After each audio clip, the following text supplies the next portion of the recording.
Now we want to get into our base throwing packages. While there is no substitute for live scrimmage or even competitive 7-on-7 skeleton, the drills we're about to go over are really more daily maintenance required of quarterbacks. So we want them focusing on their drop mechanics and footwork.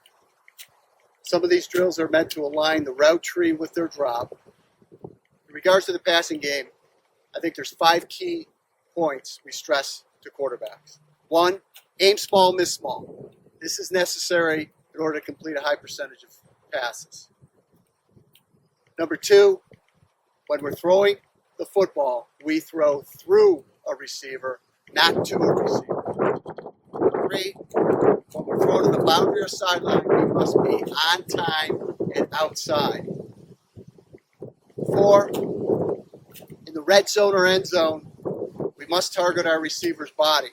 Now, obviously, especially in the end zone, there's a lot less open space. It gets crowded. We want to keep the ball on the body for ball protection. Once we start getting it up and they're getting hit, we have a high probability of a tip ball and obviously an interception. And lastly, identifying man versus zone coverage. As the quarterback comes to the line, we want him to be able to identify man or zone, keying off the safety or the linebacker. Now, if the linebacker is looking at you, it's zone. If he's looking at that tight end or running back, it's man to man. Again, in high school, you'll be a real step ahead if you come to the line and quickly identify man versus zone. All right, take a look at some of the drills. Base throwing package, we start out with a bubble screen, quick one-step drop. We're trying to align the drops with the route tree, a 3-step, 5-yard out. Anytime we're throwing to the boundary, we want to throw outside and on time. There's a 5-step drop. Tell the quarterbacks to vision what they're playing against, either press coverage, cover 2. Here's a 5-step hitch, in. Now we're going to go to the other side, bubble screen. We want to hit the upfield shoulder, a 3-step drop, be on time and outside. Drop can be a little quicker. 5-step drop and a hitch, curl pattern. We're in the red zone, especially near the goal line. We always want to put the ball in the body of our receiver. And obviously it gets crowded in there and we don't want to expose him. Not only that, but the ball getting tipped. The only exception is our fade throw. And our fade throw is going to be in the corner of the end zone. Obviously we're going to get it up and away from the defense where only our guy can catch it. So let's take a look at the fade.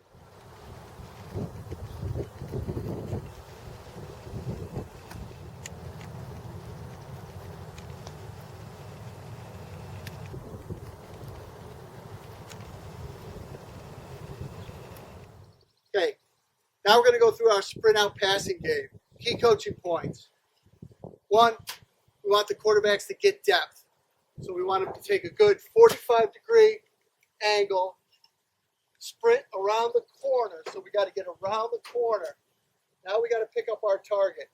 So we attack downhill perpendicular. If the guy's on an out pattern, we attack perpendicular. We point our front shoulder. We cycle our feet to get our feet in the proper position, and we make the throw.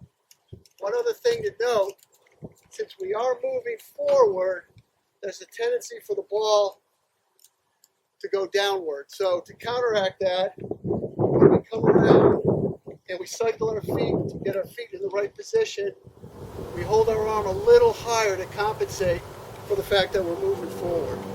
Now everything's the same for a right-hander going left, except this point.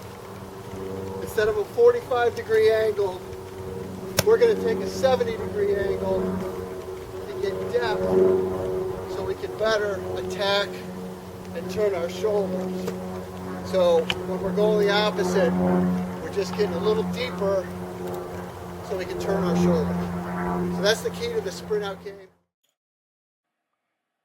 Here we go with sprint right.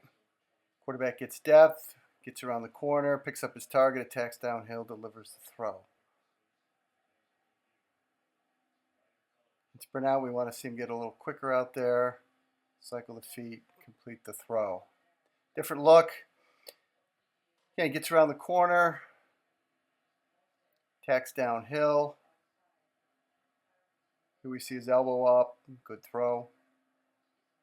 Now we're going left. Again, we got to get deeper so we can turn our shoulders. Could have turned them a little more there. And pick up the target, attack downhill, deliver the ball. Now let's take a look at the screen pass.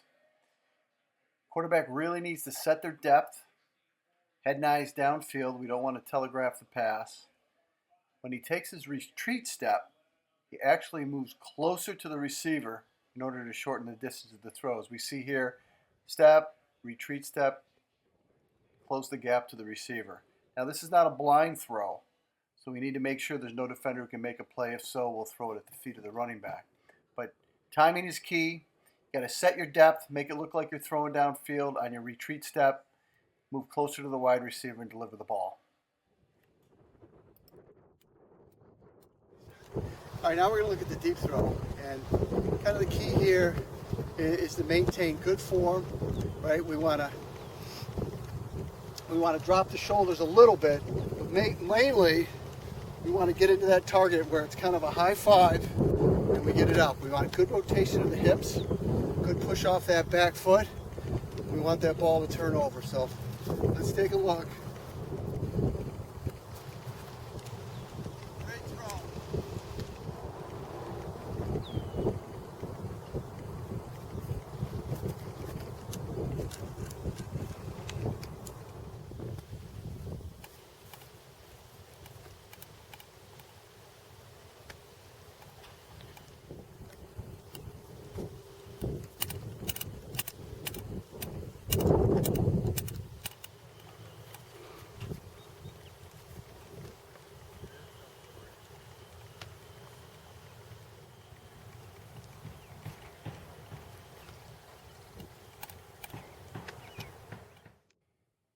In this last series, we'll have the quarterback throwing into a tight window, a vertical seam route.